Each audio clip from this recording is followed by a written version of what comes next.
Woo! I can make a video for this class. Hell yeah, here goes. First, let's go through all the games I played this week.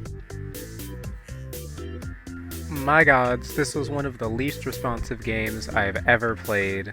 This might be intentional game design, of course, as with super sharp control and the ability to turn on a dime, the game would go a lot faster and favor those with skill much more. But that being said, most games work that way for a reason. Something that's very common in all of these games is a lack of information being provided for the players.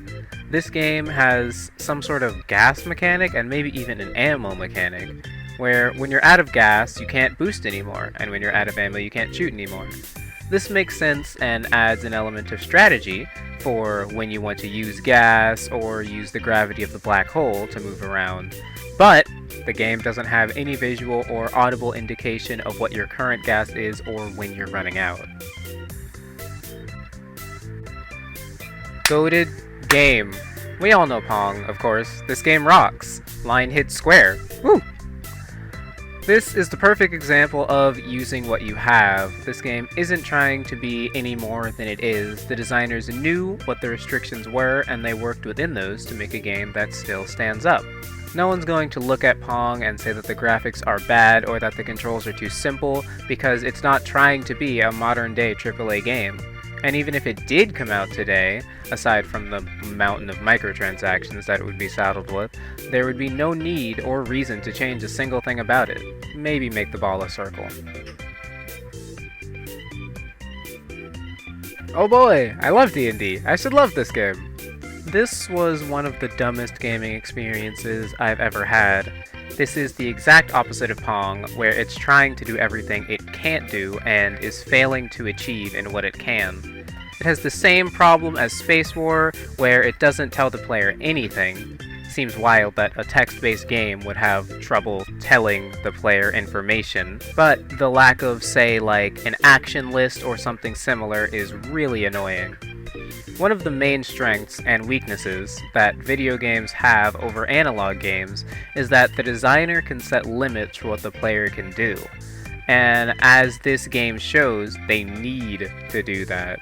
Allowing the user to type in anything but only accepting a handful of inputs only makes it clear how many things don't work rather than how many things do. Also, there was a point where I was watching Jason play and they kept going left and ending up in the same place, which is just kinda dumb. Oh, and speaking of bad gaming experiences that don't make anything clear, I don't even know what the point of this game is, so I don't really have much to say about it. Like, what? I know that things happen, like the cops show up and I assume like the loan shark might track you down, and there must be deeper mechanics like certain drugs selling for more in certain places, but I didn't get that far. It was... Also, why is Central Park and Manhattan two different places? Like, what the fuck? As I mentioned before, the main difference between video games and analog games is that the rules are hard-coded into video games. In Monopoly, you might put down a hotel instead of a house because you don't understand the rules or because you're cheating, but in a video game, the hotel button simply wouldn't appear. This can often be frustrating, say like in a point-and-click adventure game, where you see something that might actually be helpful, but the designers didn't actually code it to be usable, versus in something like Dungeons & Dragons, where the game master works with you on the fly. Video games can also immerse players a lot more than board games, as they don't need to think about the rules or even see their hands moving pieces. Whenever I think of a memory I've had playing a game, I think of the game itself. I don't think of myself sitting in my chair, pressing keys, and clicking on the mouse. Okay, that's it, go home.